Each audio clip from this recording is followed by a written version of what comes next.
Olá! Hoje nós vamos falar sobre a renegociação de dívida protestada, um tema que caiu na prova do primeiro Exame Nacional de Cartórios, que aconteceu dia 27 de abril de 2025. Vamos analisar a questão número 1 da prova tipo 1. Nós vamos, ao final, disponibilizar na descrição do vídeo o link pelo qual você vai poder acessar essa questão. O que nós vamos apresentar aqui hoje? Nós vamos apresentar o conceito do Instituto, a legislação que se aplica a ele e de que forma ele foi pedido no primeiro ENAC. Sendo que, ao final do vídeo, nós vamos fazer a diferenciação entre renegociação de dívida e solução negocial prévia. Então, vamos começar lendo o enunciado da questão. Diz o seguinte, a questão número 1 do tipo 1, que é a primeira questão do grupo Direito Notarial e Registral. O único tabelionato de protestos de títulos de determinada localidade recebeu em seu protocolo uma confissão de dívida subscrita por João, que não fora objeto de pagamento. Após a adoção das providências legais, com a intimação do devedor, sem que o respectivo pagamento fosse realizado, foi lavrado e registrado o protesto. Decorridos alguns meses, o devedor demonstrou seu interesse em renegociar a dívida protestada. Nessa situação, à luz das alterações promovidas na Lei 9492/1997, pela Lei 14.711 de 2023, é correto afirmar que, então, a questão busca alternativa verdadeira. Primeiro, vamos situar esse instituto da renegociação. Ele vem disposto no Código Nacional do Extrajudicial, que é o provimento 149 de 2023, no seu artigo 375. Também é regulamentado pela Lei Federal que trata de protestos, Lei 9492 de 1997, no artigo 26A, sendo que o 11A vai tratar da solução prévia, e a mencionada Lei 14.711 de 23 foi a que deu nova redação à Lei Federal de Protestos. Então, o que a gente pode falar de primeiro momento é que a renegociação de dívida em cartório de protestos é uma ferramenta para aquele título que já foi protestado, em que a lei faculta ao tabelião de protestos, por intermédio de uma solicitação, seja do credor ou do devedor, que apresente um convite eletrônico para a parte contrária, para que aquela dívida seja renegociada e aquele protesto seja encerrado, de forma a se efetivar depois o cancelamento e a resolução da questão. Do jeito que foi cobrado aqui no enunciado do ENAC, na questão que a gente colocou, então foi apresentada uma confissão de dívida em que o devedor ele não quitou, não pagou e não liquidou aquela confissão de dívida. Feitos e corridos os trâmites legais em que o título foi examinado formalmente, foi feita a intimação, o trido legal passou sem que o devedor pagasse, o protesto acabou sendo lavrado e registrado. E aí a questão coloca que, passados alguns meses desse protesto, o devedor demonstrou interesse em renegociar esse título. Então vamos ver o que nos diz a letra A desse enunciado. Ocorreu a preclusão da possibilidade de renegociação da dívida, somente admitida até o registro do protesto. Esta afirmativa está falsa, porque o Instituto visa exatamente ao oposto do que está colocado aqui. A renegociação de dívida é para a situação em que o título já foi protestado. Então, não há que se falar em preclusão da possibilidade de renegociação. Vamos dar uma olhada no artigo 375 do Código Nacional do Extrajudicial. Ele informa para a gente assim: as medidas de solução negocial prévia ou posterior ao protesto observarão o disposto neste artigo. Aí ele coloca, parágrafo 1º, para efeito deste capítulo, o que é considerado solução negocial prévia?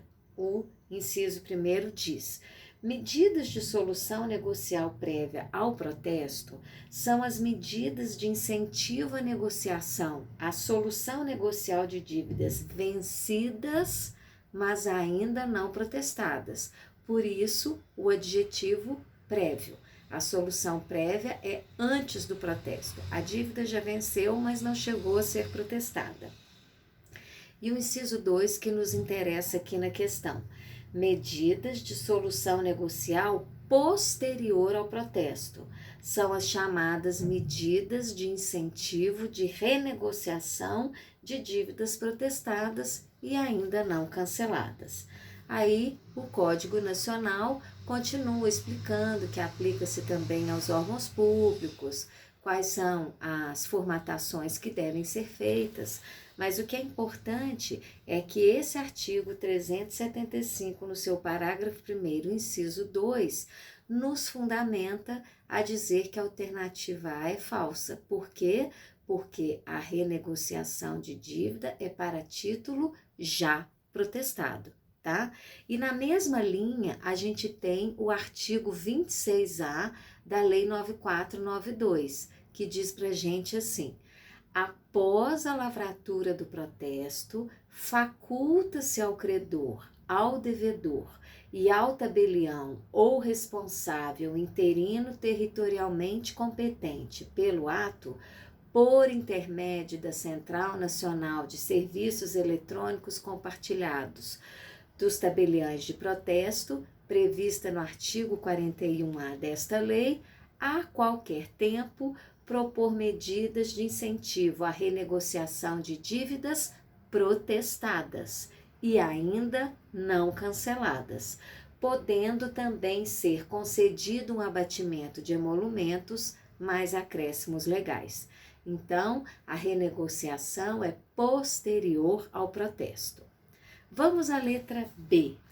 Diz assim: o credor não pode transferir ao tabelião a incumbência de receber o valor da dívida com concessão de desconto ou parcelamento de débito. Esta alternativa também está errada, porque um dos pontos cruciais da renegociação de dívida protestada é exatamente a possibilidade de ser proposto um desconto ou parcelamento do débito. É o que nós acabamos de ler no artigo 26A.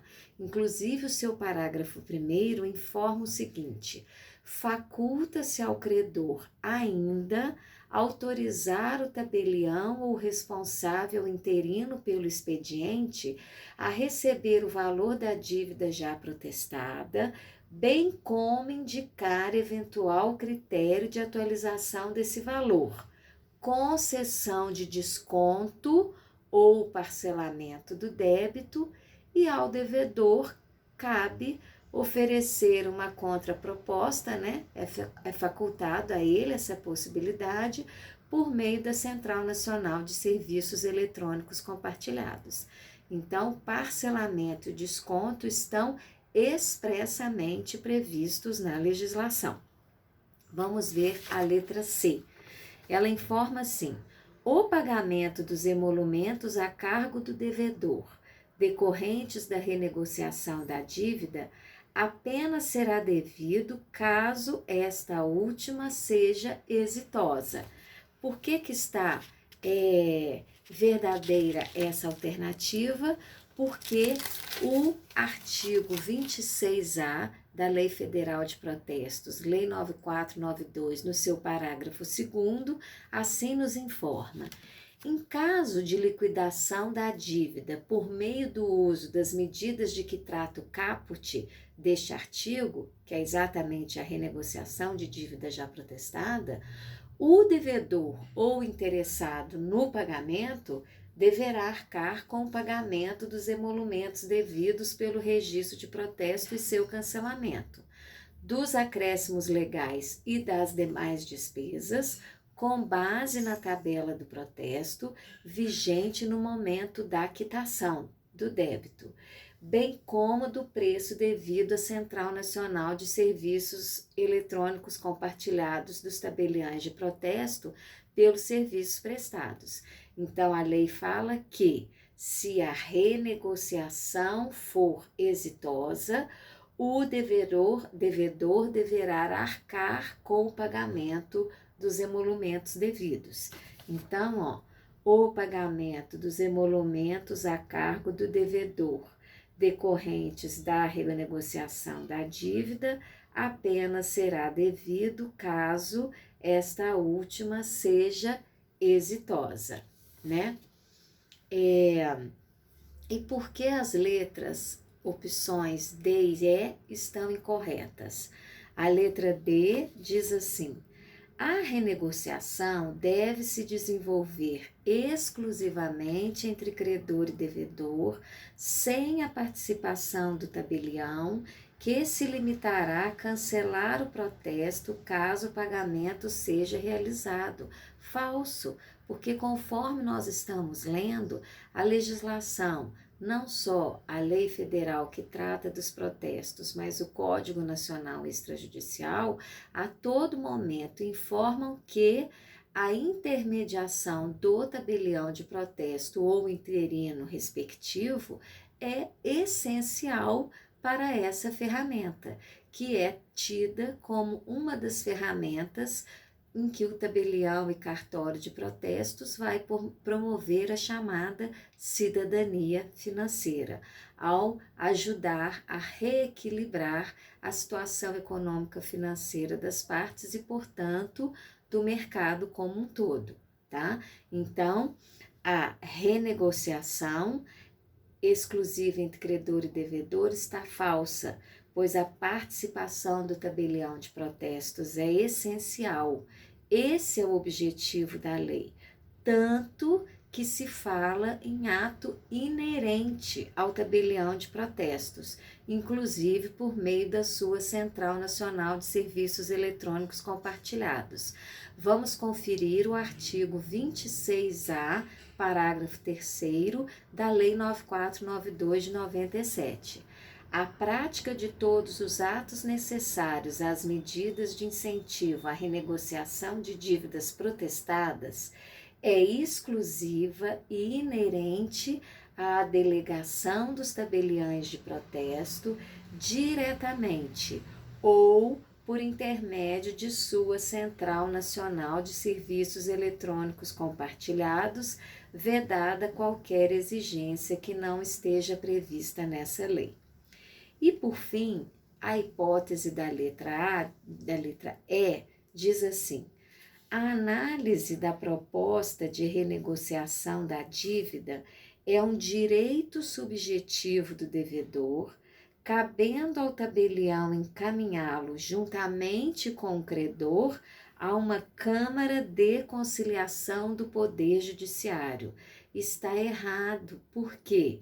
Porque a finalidade da renegociação de dívida já protestada via cartório de protestos é exatamente aproveitar esse ofício que promove a cidadania financeira para viabilizar esse instituto e não encaminhar à Câmara de Conciliação. Sabemos que as câmaras de conciliação e mediação, embora os cartórios de protesto também estejam possibilitados de realizar esses atos, elas têm uma função específica que não se confunde com a renegociação de dívida protestada ou a solução negocial prévia ao protesto, né? Temos também a questão da arbitragem, que também existe, né? a Lei 9.307 de 96, amplamente utilizada e também com muitos bons efeitos, né? Mas aqui o que se está discutindo é a dívida que foi protestada pode ser renegociada por meio dos tabelionatos de protesto, bastando uma solicitação do devedor ou do credor, inclusive com a possibilidade da concessão de descontos ou parcelamentos do débito. Então, analisadas essas três hipóteses, vamos ler novamente o enunciado da questão e qual é o inciso verdadeiro. Então, o único tabelionato de protesto de títulos de determinada localidade recebeu em seu protocolo uma confissão de dívida subscrita por João que não for objeto de pagamento. Então, João confessou a dívida, isso foi formalizado num documento, ele não pagou a sua dívida e isso foi apresentado ao protesto. Após a adoção das providências legais, com a intimação do devedor sem que o respectivo pagamento fosse realizado, foi lavrado e registrado o protesto. Decorridos alguns meses, o devedor demonstrou seu interesse em renegociar a dívida protestada. Nessa situação, à luz das alterações promovidas na Lei 9492 de 97, pela Lei 14.711 de 23, é correto afirmar que o pagamento dos emolumentos a cargo do devedor decorrentes da renegociação da dívida apenas será devido caso esta última seja exitosa.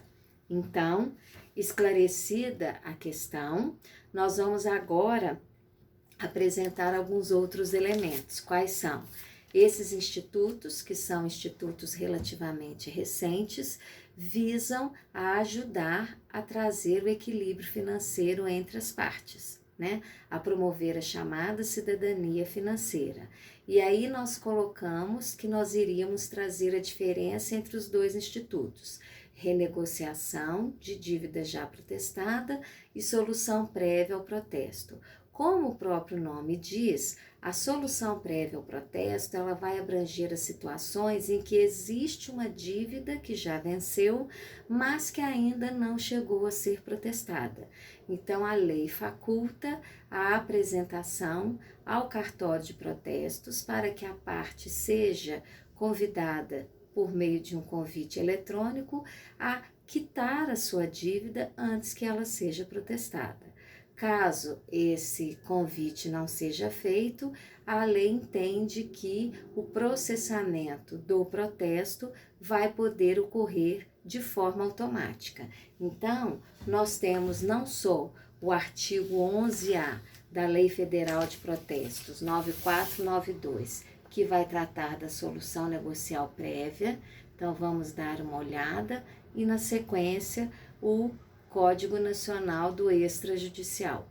O 11A nos informa assim: fica permitida ao tabelião de protesto e ao responsável interino pelo tabelionato territorialmente competente, por meio da Central Nacional de Serviços Eletrônicos Compartilhados dos Tabeliões de Protesto, prevista no artigo 41A desta lei, a recepção do título ou documento de dívida com a recomendação do apresentante ou credor, caso este assim opte e requeira expressamente, de proposta de solução negocial prévia ao protesto, observado que vai ser indicado um prazo de resposta, que tem o prazo no máximo de 30 dias, segundo o que vier a ser facultado pelo apresentante, e ele pode estipular o valor ou percentual que ele vai dar o desconto na dívida e demais condições do pagamento, se for o caso,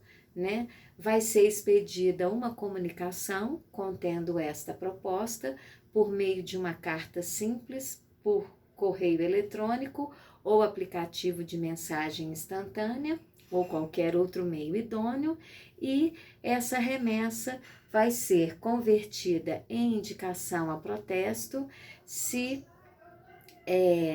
essa remessa será convertida em indicação para protesto pelo valor original da dívida, na hipótese dessa negociação restar frustrada ou se não houver uma desistência por parte do apresentante ou credor. Então, esses institutos, eles fazem parte de um incentivo ao equilíbrio da cidadania financeira, dispostos na Lei Federal de Protestos, mas também no nosso Código Nacional Extrajudicial. A propósito do nosso Código Nacional Extrajudicial, confira aqui no canal um vídeo específico em que eu passo pelos 555 artigos do Código, vou deixar o link aí na descrição, em que a gente destaca os pontos principais. E se você tiver interesse numa revisão qualificada com exercícios e questões, também vou deixar o link de um material que eu preparei exatamente para esse objetivo. Seja você um estudante que está se preparando para o concurso de cartórios, seja você um próprio profissional da área de cartórios, pois o Código Nacional Extrajudicial agora não só é uma lei importante para o Exame Nacional de Cartório, mas também estou à disposição e nos vemos no próximo vídeo.